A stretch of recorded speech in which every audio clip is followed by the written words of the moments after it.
ça m'a encouragé parce que les jeunes que j'ai accompagnés hier, il y a plusieurs qui m'ont dit quand ils sont au travail, ils écoutent. J'ai dit c'est la même chose. Moi, j'écoute des vidéos que je mets ou d'autres. Souvent, je n'ai pas suivi ce qui s'est passé à l'Est. Et comme ce n'est pas moi qui filmais à l'Est, je vais mettre ça, je vais écouter. Et je sais que des fois que Sœur Josée, elle va à l'Est le matin ou le soir. Je veux savoir ce qu'elle a suivi. Je veux savoir que tel a suivi ici. Ça me bénit. Des fois, je vais écouter ceux de Montréal, Saint-Michel. Amen. Il faut écouter, ça te garde en fait. Tu apprends toujours des histoires, des choses sur la parole, des révélations sur la Bible que tu ne connaissais pas. Et c'est ça qui te cultive. Amen. Et donc, c'était le pasteur Woodward que j'écoutais. Il a fait une prêche. Raymond Woodward, vous connaissez le bishop du Canada, qui est le pasteur principal de l'église de Fredericton. Donc, il parlait d'un autre pasteur qu'on connaît, qu'on appelle Wayne Hunley, qui était en train de parler de la partie où Jacob a rêvé et il a eu les anges qui sortaient, qui montaient et qui descendaient. Amen. Et il a dit ce titre, que le pasteur a donné un titre à ce message, que ça c'est en anglais qu'il a dit ça, que even the angels have up and down. Et donc ça veut dire en français que même les anges ont des hauts et des bas. Là j'ai ri. Parce que des fois les pasteurs vont trouver des titres, je ne sais pas où il est parti imaginer ça. Donc parce que dans l'escalier, imaginez, on dit que Jacob a rêvé, il y avait un escalier et les anges de l'Éternel montaient et descendaient. Donc lui son titre c'est même les anges ont des hauts et des bas. Là vous avez compris. Il faut suivre les prédications. Il y a toujours un truc qui va te faire rire, qui va t'édifier et qui va t'exhorter. Là, on avait fini avec Jacob. Jacob, quelqu'un peut lire, il y a quelqu'un qui va nous aider à remplacer le frère Ludovic, voilà, le frère Vendrite. On a fini avec Jacob qui venait de tromper son frère. Son frère est fâché, son frère veut le tuer. Et maintenant, sa mère dit, fuis, fais attention. On a rapporté les propos de Ésaü, son frère, qui était prêt à tout pour le déglinguer, pour finir avec lui. Mais lisons Genèse 27, verset 41. Ouais, Genèse 27, verset 41. Tu peux commencer jusqu'à la fin du chapitre 27.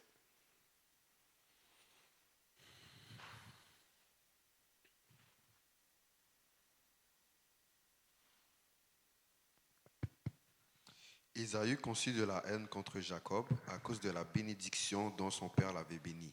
Et Ésaü disait en son cœur, les jours du deuil de mon père vont approcher, et je tuerai Jacob mon frère. On rapporta à Rebecca les paroles d'Ésaü, son fils aîné. Elle fit alors appeler Jacob, son fils cadet, et elle lui dit, voici, Ésaü, ton frère, veut tirer vengeance de toi, en te tuant. Maintenant, mon fils, écoute ma voix, lève-toi, fuis chez Laban, mon frère, à Charan, et reste auprès de lui quelque temps, jusqu'à ce que la fureur de ton frère s'apaise, jusqu'à ce que la colère de ton frère se détourne de toi, et qu'il oublie ce que tu lui as fait. Alors je te ferai revenir. Pourquoi serais-je privé de vous deux en un même jour? Rebecca dit à Isaïe, je suis dégoûtée de la vie à cause des filles de Heth. Si Jacob prend une femme comme celle-ci parmi les filles de Heth, parmi les filles du pays, à quoi me sert la vie? Donc, on voit ici une des raisons pour laquelle Rebecca n'aimait pas son fils premier, ou elle n'aidait pas. C'est quand c'est ton enfant, tu l'aimes. Mais il y a quand même, surtout chez les femmes, amen, les émotions sont très fortes. Tu ne peux pas faire n'importe quoi. Tu dois quand même honorer tes parents. Amen. Tu ne peux pas juste aller, tu sors comme certains font souvent. Et tu viens avec une fille, la maman regarde du thé à la tête et dit, ouais, mon fils, tu m'as fait quoi comme ça? Parce qu'il y a des gens qui font comme ça encore. Il dit, mais maman, tu m'as dit que je pouvais choisir. Oui, tu pouvais choisir. Mais tu vois un peu. Et c'est ce qui se passait. Il était parti prendre chez nous, comme on dit, les Nyangé ou les Mbutuku. Il est parti prendre n'importe qui. Bon, les sœurs camerounaises comprennent. On n'a pas ça dans l'église.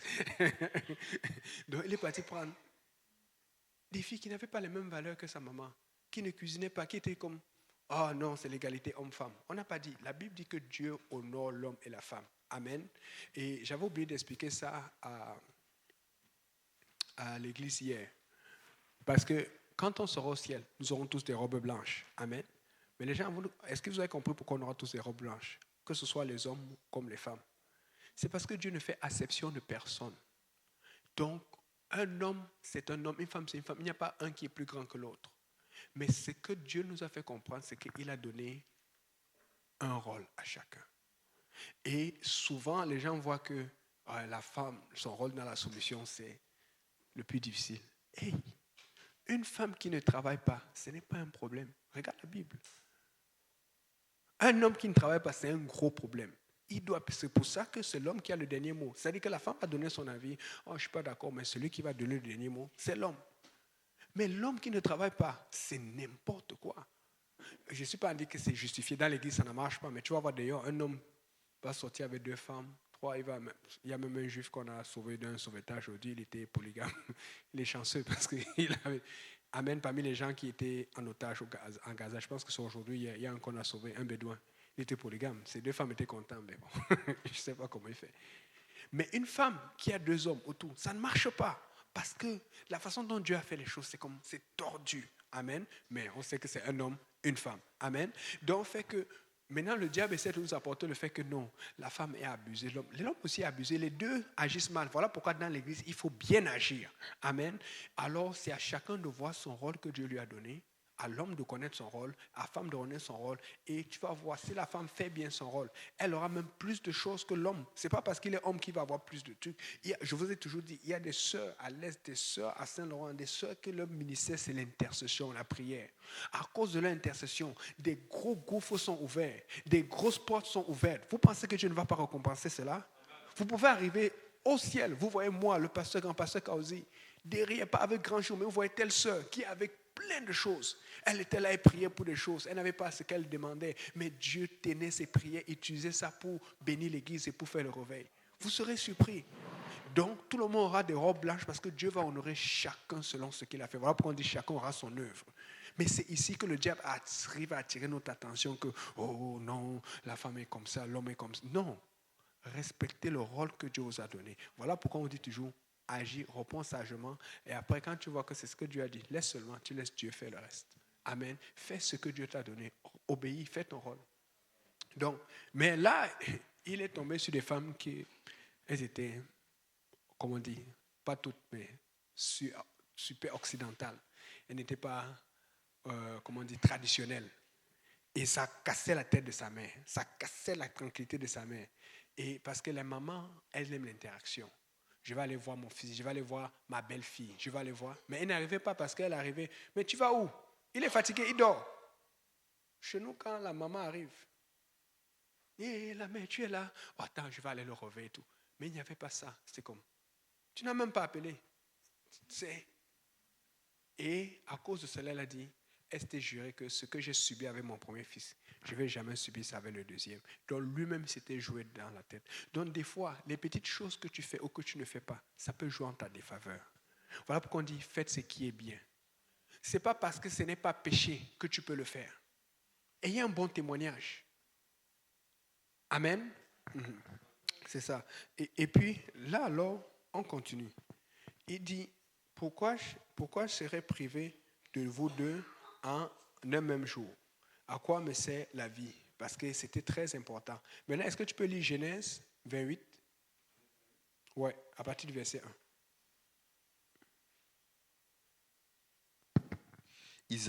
Isaac appela Jacob, le bénit, et lui donna cet ordre.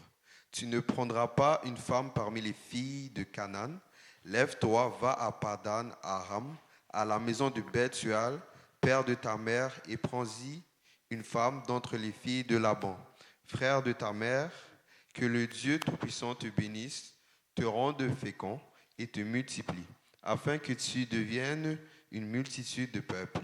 Qu'il te donne la bénédiction d'Abraham, à toi et à ta postérité, avec toi, afin que tu possèdes le pays où tu habites comme étranger et qu'il a donné à Abraham. Et Isaac fit partie Jacob, qui s'en alla à Padam Aram, auprès de Laban, fils de Bethuel, l'araméenne, frère de Rebecca, mère de Jacob et d'Ésaü. Continue. Ésaü vit qu'Isaac avait béni Jacob et qu'il l'avait envoyé à Padam Aram pour y prendre une femme. Et qu'en le bénissant, il lui avait donné cet ordre. Tu ne prendras pas une femme parmi les filles de Canaan. Il vit que Jacob avait obéi à son père et à sa mère et qu'il était parti pour Padam Aram. Ésaü comprit ainsi que les filles de Canaan déplaisaient à Isaac. Son père et Ésaü s'en alla vers Ismaël. Il prit pour femme, autres les femmes qu'il avait.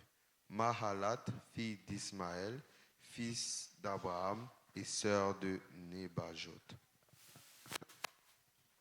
Continue. Vision de l'échelle. Jacob partit de Beersheba et s'en alla à Charan. Il arriva dans un lieu où il passa la nuit, car le soleil était couché.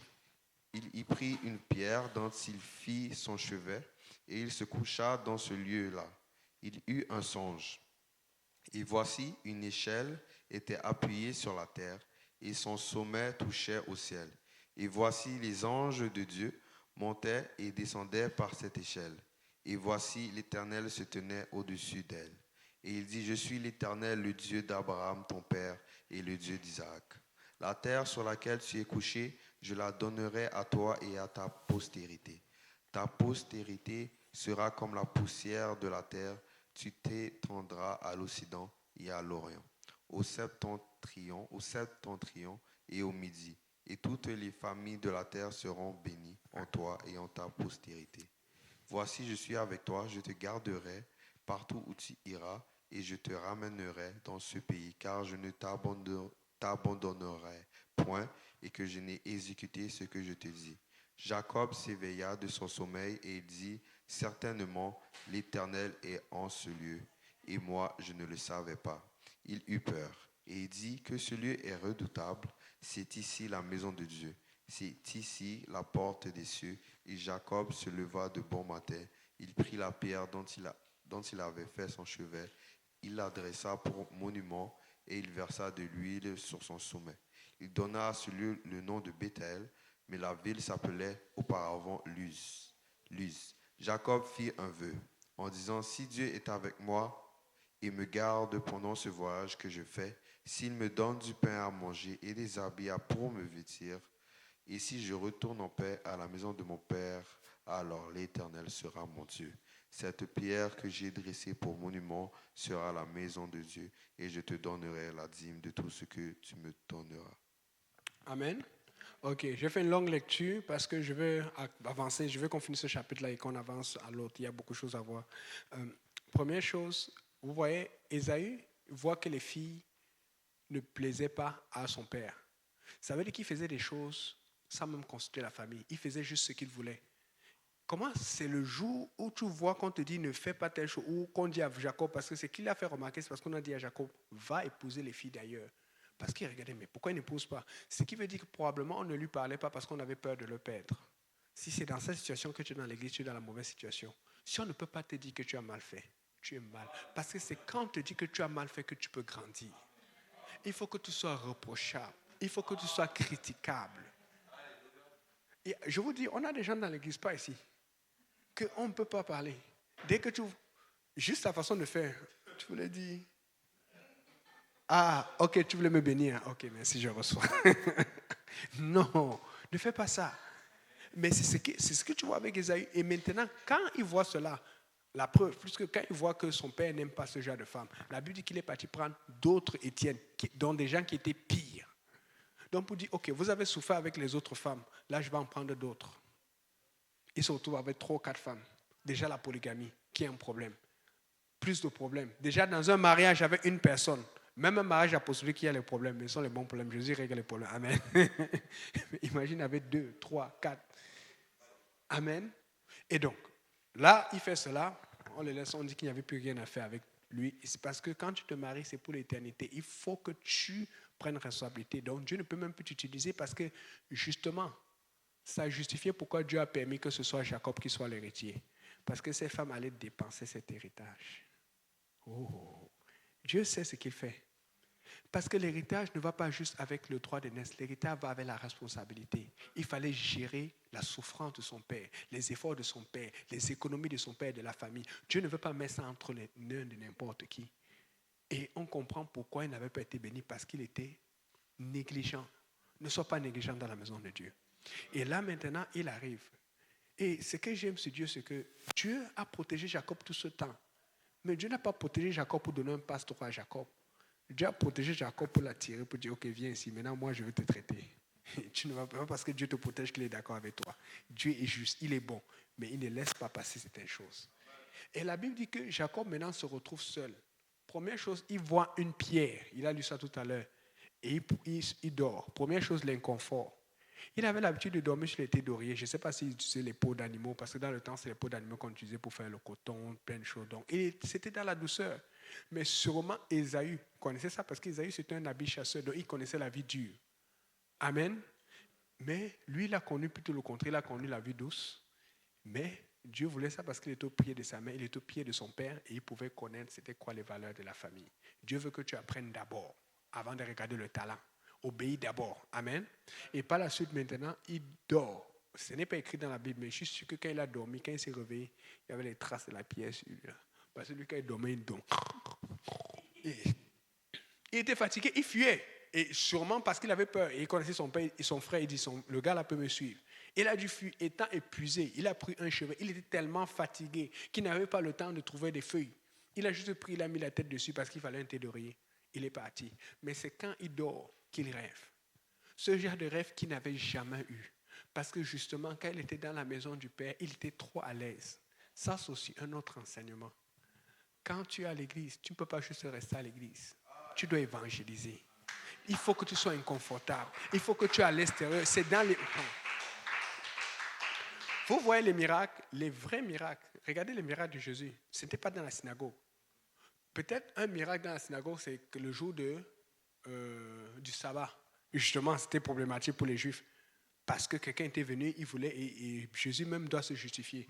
Est-il permis de faire le bien ou du mal le jour du sabbat? Parce que les gens voulaient seulement l'accuser. On s'en foutait que quelqu'un ait sa guérison, quelqu'un soit joyeux. On dit non, il a bloqué la loi. Et c'est comme ça que les gens deviennent religieux. Donc, fondamentalement, les miracles, ce n'est pas dans la maison de Dieu. Oui, tu peux guérir. Les vrais miracles, c'est à l'extérieur parce que c'est à l'extérieur qu'il y a le mal. C'est à l'extérieur qu'on ne va pas bien. Dans la maison de Dieu, on est en paix. Dieu est déjà là, il prend soin de nous. Amen. Donc, va évangéliser. Et donc, étant sorti, maintenant Dieu pouvait lui parler. Il a ce rêve là où il voit des anges qui montent. Et on dit up and down. Les anges ont des hauts et des bas. Et là, il se rend compte que wow. Et il entend l'appel de Dieu. Jacob, je suis le Dieu de ton grand-père Abraham, de ton père Isaac. Et là, c'est le premier qui a appelé, alors que ça aurait dû être Ésaü qui a appelé. Ne laisse pas quelqu'un d'autre être appelé à ta place. Dieu peut appeler n'importe qui. Amen. Et là, il arrive maintenant. Et quand il se lève, il dit ce lieu est redoutable, c'est la porte de Dieu. Il se rend compte qu'il a eu une rencontre avec Dieu. Et là, il devient spirituel parce qu'il prend la pierre avec laquelle il a dormi, il met de l'huile dessus. Il a pris ça haut. Sûrement, il a dû voir son père qui faisait des autels de prière. Là, il commence à se rappeler les détails. N'aie pas peur de prier devant tes amis au travail. N'aie pas peur de prier devant les gens, de faire des choses de l'église. Il y a des gens, quand ils vont traverser la période difficile, ils vont commencer à regarder les détails de ce que tu faisais. Ils vont vouloir faire comme toi. Ils vont vouloir te baptiser comme toi. Ne sois pas gêné, fais-le, parce que ça sert de témoignage à la personne. Amen. Et donc, quand il fait ces détails-là, il dit, ce lieu sera la maison de Dieu, il appelle ça Bethel.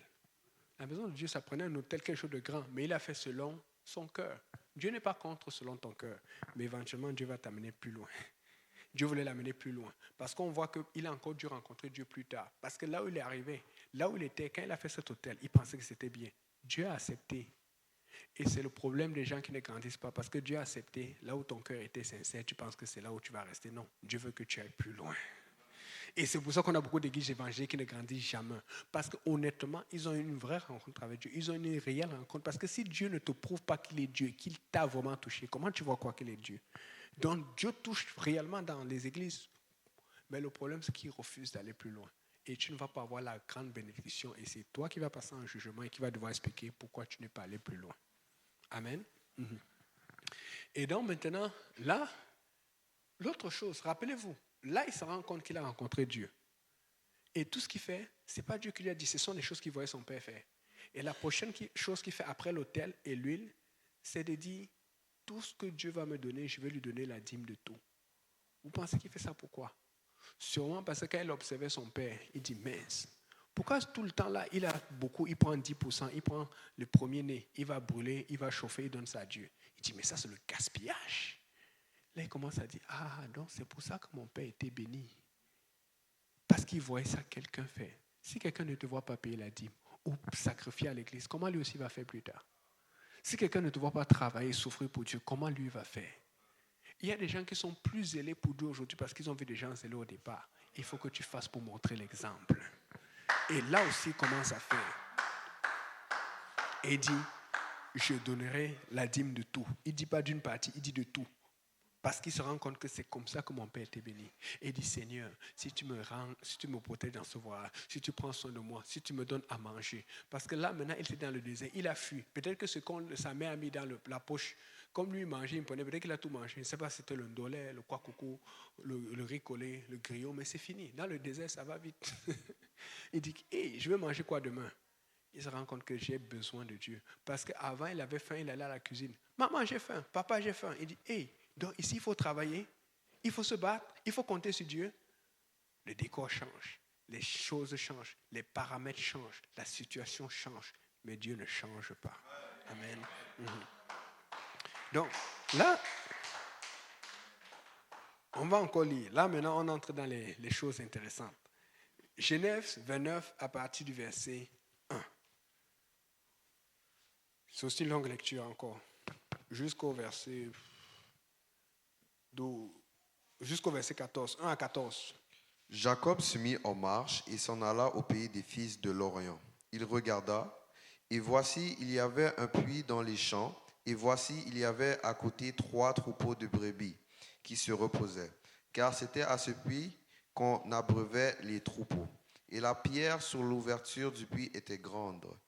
Tous les troupeaux se rassemblaient là, on roulait la pierre de dessus l'ouverture du puits, on abreuvait les troupeaux, et l'on remettait la pierre à sa place, sur l'ouverture du puits. Jacob dit aux bergers, « Mes frères, d'où êtes-vous » Ils répondirent, « Nous sommes de Charan. » Il leur dit, « Connaissez-vous Laban, fils de Nachor » Ils répondirent, « Nous le connaissons. » Il leur dit, « Est-il en bonne santé » Ils répondirent, « Il est en bonne santé, et voici Rachel, sa fille, qui vient avec le troupeau. » Il dit, « Voici, il est encore grand jour et il n'est pas temps de rassembler les troupeaux. Abreuvez les brebis, puis allez et faites-les paître. » Ils répondirent, « Nous ne le pouvons pas, jusqu'à ce que tous les troupeaux soient rassemblés. » C'est alors qu'on roule la pierre dessus l'ouverture du puits et qu'on abreuve les brebis. Comme il leur parlait encore, survint Rachel avec le troupeau de son père, car elle était bergère. Lorsque Jacob vit Rachel, fille de Laban, frère de sa mère, et le troupeau de Laban, frère de sa mère, il s'approcha, roula la pierre de dessous l'ouverture du puits et abreuva le troupeau de Laban, frère de sa mère. Et Jacob baisa Rachel, il éleva la voix et pleura. Jacob apprit à Rachel qu'il était parent de son père, qu'il était fils de Rebecca, et elle courut l'annoncer à son père. Dès que Laban eut entendu parler de Jacob, fils de sa sœur, il courut au-devant de lui, il l'embrassa et le baisa. Et il le fit venir dans sa maison. Jacob raconta à Laban toutes ces choses, et Laban lui dit, « Certainement, tu es mon os et ma chair. » Amen. Donc, Jacob, il est en train de faire son voyage, et puis là, il arrive, et il arrive quelque part là où il devait aller, et il voit des bergers. Et question, il regarde un peu parce que il savait comment son père faisait. Quand les troupeaux sont prêts, on les fait boire, et puis on les abreuve et tout. Mais il oublie que là où il était, à l'église, ça ne fonctionne pas là-bas comme chez eux. C'est pour ça que les choses dans le monde sont différentes. Aujourd'hui, c'est tellement différent que c'est devenu agep et laid. Il y a encore d'autres qui sont belles. Mais il faut apprendre à ce que c'est différent. Mais c'est là où Dieu t'envoie. Il dit, je vous envoie comme des brebis au milieu des loups. Un loup, quand il voit une brebis, il veut manger. C'est comme une image que j'aime beaucoup. C'est pour montrer les politiciens. C'est un loup qui essaie de s'habiller comme brebis. Il dit qu'il est politique. Il dit, tu vois beaucoup de brebis, il dit, votez pour moi. Je vous promets, quand je vais être élu, je vais devenir végétarien. Il a les salades, il a tout. Il dit que je suis en cure. Il dit que ça, c'est mon but.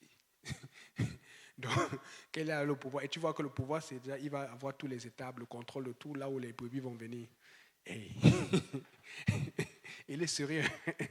Donc, là-bas, on n'est pas encore arrivé à là-bas. Là, Jacob, il voit comment ça fonctionne. Première question, il dit, mais pourquoi vous n'approuvez pas? Parce que lui, il sait une chose, que chez nous à l'église, lorsque tu dis que tu veux te faire baptiser, on t'amène directement dans l'eau, même si c'est à 1 heure, 2 heures. Il dit que non, chez nous, là-bas, il dit non, chez nous, on fait les catéchèses. On réunit 10 ou 15, on réunit tout le monde, quand ils sont prêts, après on va les baptiser. C'est juste une paraphrase pour montrer que les choses ne fonctionnent pas là-bas comme ça fonctionne ici. Mais la Bible dit que subitement, pendant qu'il parlait encore, Rachel arrive. On dit voilà Rachel, celle que je cherchais. Mais le problème, c'est que, bon, c'est pas un problème, c'est une solution. On dit qu'elle était bergère. Donc tu vois une fille qui n'est pas, parce qu'il voit quelque chose qui n'arrive pas. Tu vois, comme en Occident, la liberté. Tu vois une fille, alors que ça était d'habitude des bergers. Il était habitué aux bergers, mais il voit une fille qui arrive avec les moutons. Il dit waouh, ça c'est quoi ça?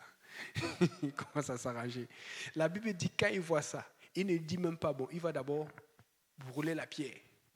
Donc il défie d'abord les lois du coin. Amen. Bon, nous on doit défier les lois du coin, mais il faut que ce soit sous l'onction du Saint-Esprit, pas sous l'onction de l'amour, parce que je connais des gens sous l'onction de l'amour, ils ont fait des ça les a créé des problèmes. Amen. Sous l'onction du Saint-Esprit, tu vas défier les lois du quartier. Sous l'onction du Saint-Esprit, on va défier les lois d'Hochelaga. Et on va imposer la loi de Dieu. La loi de la paix, la loi de la bénédiction, la loi du réveil, la loi de la restauration. Amen. Alléluia, Seigneur. Et là maintenant, il voit Rachel, il pleure, il est ému. Il dit, mais c'est toi que je cherchais. Donc il parle. Mais où est là-bas? On dit, voilà, il est là-bas. Mais maintenant, quand il va voir là-bas, la Bible dit ceci, que le frère vendrait d'aller tout à l'heure. Il embrassa, il courut au-devant de lui, il embrassa le baiser et fit venir dans sa maison. Jacob racontait à Laban toutes ces choses. Ça veut dire quoi? Il a dit, bon, tu sais, ta soeur Rebecca, si vous lisez plus loin, on a sauté ça là parce qu'on n'a pas le temps. Allez voir l'histoire entre Laban et Rebecca. On parlait déjà de Laban avant, tu vois un peu. Et dans leur famille, c'était ça un peu qui se passait. Parce que tu vois que c'est Rebecca qui a fait le plan pour que Jacob ait la bénédiction. Donc, ils avaient le sang chaud là-bas. Fais attention. Des fois, si tu as le sang chaud, ça peut être les problèmes. Fais comme Dieu veut. Même si tu trouves que c'est juste. Et c'est ça le problème que nous avons à l'église. Oh, mais c'est injuste. Mais c'est parce qu'on a dit ça hier. Le diable est venu s'aimer l'ivraie. Et l'ivraie, en grec ancien, c'est le mot zizania. D'où vient zizanie? C'est ça qui veut dire dans d'autres versions mauvaise herbe. C'est le diable qui vient s'aimer. Mais quand il sème ça, il sème de façon à ce que ça fasse mal. Alors Dieu dit, Dieu a donné la solution. Laissez grandir ensemble. Nous, quand on voit l'ivraie, on veut, il faut couper, il faut l'envoyer au feu de l'enfer, il faut non. Amen. Non, Dieu dit, attends, laisse. Donc, ça veut dire que pendant qu'on attend, toi, fais ce qui est bien, ne fais pas ce que l'autre fait qui est mal. Amen. Il raconte, voilà, donc on est né, moi j'étais né le talon de mon frère, lui aussi, pourquoi il est parti vite comme ça là? Bon, je suis mené, il est sorti, et puis il y a cette histoire, voilà, il est venu, je l'ai trompé, et puis j'ai pris son doigt de naisse, et puis après il fallait avoir la bénédiction, et puis bon, finalement ma mère m'a dit, j'ai hésité, j'ai fait ça, et puis après avoir fait cela, maintenant il voulait me tuer, non, il a dû mettre les pleurs là, non, et me voici ici là, et puis j'arrive, je vois Rachel, ça c'est Dieu. Très émotif, il raconte son histoire. Regardez ce que Laban dit. Laban dit, certainement, tu es mon os et ma chair. Ça, c'est très prophétique. Il dit, tu es comme moi. Tu es un trompeur. Tu es venu chez le champion. En fait, je vous dis, faites attention, parce que j'ai vu ça dans l'église. J'ai vu des gens être tellement brisés avec Dieu que j'ai commencé à prier, dit Seigneur, ouais, laisse même comme ça. Mais quand tu vois, quand ils faisaient leurs choses, quand ils faisaient, tout allait bien. On dit, fais attention, ne fais pas ça, Dieu n'aime pas ça. Ils faisaient. Et toi-même, tu t'es fâché, tu dis que Dieu va te punir. Tu t'es fâché. Je connais des gens qui m'ont offensé, sincèrement. Et c'est après, quand j'ai maturé, j'ai appris que quand quelqu'un fait mal à l'église, prie pour lui. Parce que quand Dieu commence à briser la personne, toi-même, tu commences à prier pour que ça arrête. Dieu n'arrête pas. Quand quelqu'un commence à mal faire, prie pour la personne. Ne déteste pas, ne méprise pas. Parce que Dieu s'occupe de chacun. Dieu attend le bon temps. Dieu attend le bon temps parce que la première chose que Dieu veut, c'est que la personne ne soit pas perdue. Et justement, ces personnes qui sont brisées dans l'église, elles sont encore dans l'église. Et j'ai compris que Dieu souvent il fait ça pour attendre. Il dit, je t'attends, je te connais. Après, tu vas avoir besoin. Quand la personne est déjà convaincue que non, ça c'est la maison de Dieu, je ne peux pas sortir. Dieu dit, ok, maintenant je peux commencer le travail avec toi. Et la personne souffre. Ne trichez pas dans l'église. Ne trichez pas. Faites confiance à Dieu. Ça ne sert à rien. Ça va toujours te revenir. Quand tu touches le diable, vois. Et donc, il dit, tu es mon os, tu es ma chair. Tu fais les plans, hein? Attends alors. Mais le truc, c'est que lui, quand il faisait les plans, lui n'annonçait pas. Là-bas, c'était un expert.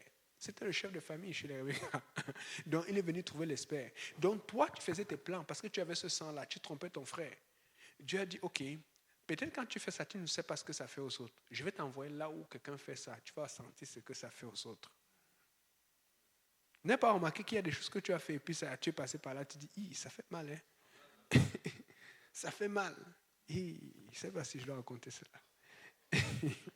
Mais quand j'étais dans le monde, ça, tu courais à gauche, tu courais à droite.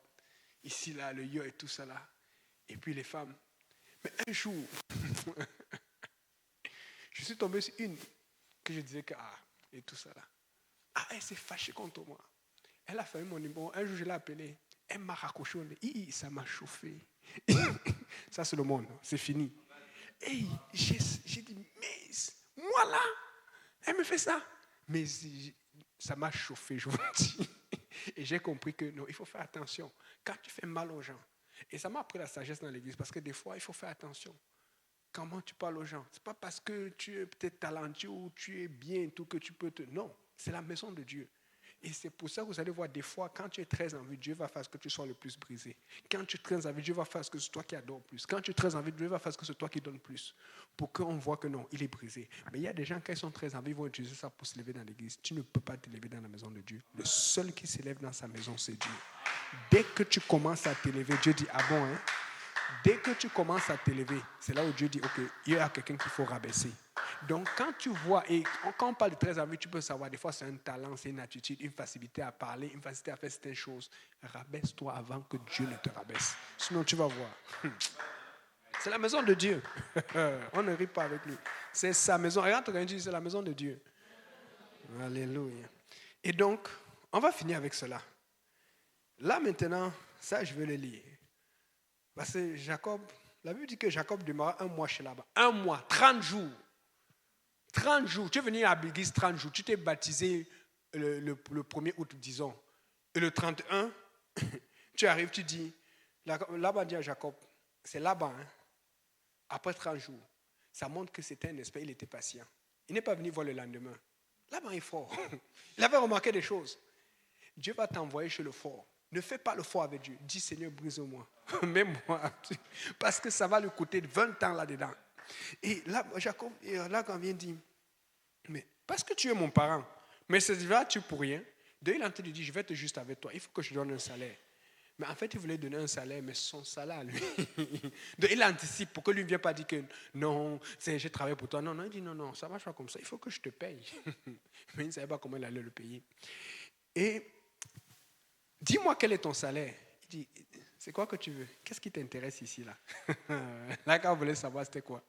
Et Jacob n'a pas hésité. Le gars, il dit, oh, là, avait 2 filles. L'aînée s'appelait Léa et la cadette Rachel. Léa avait les yeux délicats, mais Rachel était belle de taille et de figure. Et comme je dis toujours, quand on dit les yeux délicats, ça ne veut pas dire qu'elle était belle, elle était laide. Mais ça veut dire qu'elle n'était pas comme Rachel, que quand on voit, on dit, waouh, yo, man. Oh là, mon Dieu. Ça passait. Mais Léa, quand on la voyait, on voyait la douceur, la tempérance, la façon, les manières, les façons de faire. Elle était vraiment une fille. Et c'est normal, puisqu'on dit que Rachel était bergère. Donc, quand elle venait, on sentait qu'elle était là-dedans. Moum, bah! Elle portait les chèvres, les vaches. Viens ici. Jacob a dit, mais j'ai jamais vu une fille comme ça. Là. Ça, c'est mon chat. Fais attention. C'est les problèmes. Tu ne sais pas ce que... Oui. On va se parler aujourd'hui. Et donc, là, il y a les yeux délicats. Rachel était... Donc, non seulement Rachel faisait ces choses, elle allait à la gym. Et ces gyms, ce n'est pas les gyms que tu vois là. Je vois les gyms qu'il y a dehors là, avec les vitres là. Tu vois une fille qui fait les vélos, tu es là, tu es en voiture, tu fais l'accident. Elle fait ça, et puis elle pousse, elle prend les poids, elle fait chiac. Dieu Seigneur, c'est la bénédiction, alors que c'est la malédiction. Et Jacob qui a regardé à la chair, la Bible dit que le juste vivra par la foi et non par la vue. Les yeux, là, fais attention. Je ne dis c'est lock new, lock chose, quelque chose, ferme les yeux, ferme la bouche. Et puis, Jacob aimait Rachel. Il dit, je te servirai 7 ans pour Rachel, ta cadette. C'est lui qui a donné sa punition lui-même. Des fois, reste tranquille. Il va un procès, il dit non, ta fille là, elle vaut 7 de mes années de travail. Jacob, même là-bas, il était surpris, il dit, hey, moi je venais là, je voulais négocier pour 7 mois ou 2 ans. Il vient 7 ans, il dit, hey, ça c'est le bingo. 7 ans. Non, mais c'est quand même loin. Amen. Il y a des gens qui sont à 1 an, 2 ans dans l'église. J'ai apprécié. Seigneur, j'ai beaucoup fait. Et Jacob, il a fait 7 ans. Et la Bible dit que les 7 ans, c'était comme si c'était le parcours du lendemain. C'est-à-dire que, bon, c'est sûr que, puisque la Bible dit qu'après les 7 ans, il vient voir Rachel. Il regarde, il devait mettre les traits sur le. Tu sais, quand tu fais les traits là, tu comptes. Il comptait 365. Après, chou. Il regarde. Il vient sur le piano. Il avait partout dans la chambre. Quand Laban passait, il dit, hey, la chambre là est griffonnée. Hein. Le gars était en mission. Et tout le monde connaissait ses rêves. Rachou, ce qui veut dire que tu as des rêves maintenant. Dieu n'est pas contre tes rêves. Et Dieu savait c'était quoi son rêve. Mais il avait fait quelque chose qui n'était pas bien. Ce qui tue nos rêves, c'est nous-mêmes. Ne fais pas ce qui est agile. Sois en règle avec Dieu. Parce que quand le diable est arrivé, Dieu n'a pas empêché, parce que c'était justifié. Il avait fait quelque chose qui n'était pas mis en règle, parce qu'il profitait. Vous allez voir, quand tu triches, quand on parle de la sanctification, quand on parle des choses de l'église et que tu triches, c'est toi qui profites. Parce que ça met la pression aux autres qui le font et toi, tu ne le fais pas. Tu penses que le diable va oublier ça? Le diable va toujours réclamer. On va se lever, on va mettre pause là, parce que là, ça devient intéressant. On va mettre pause au sucre ici. Là. Le frère Saint-Pierre va venir pour prier, pour bénir le repas. Et on va continuer ça la semaine prochaine. Ah oui, c'est vrai. On va prier pour l'offrande. J'ai totalement oublié. On a eu un service. J'ai oublié de passer le panier d'offrande. Le frère Saint-Pierre va prier et puis le frère Vandel va passer le panier d'offrande. Amen. Amen. Il faut s'habituer, n'est-ce pas, à ce que le service ne soit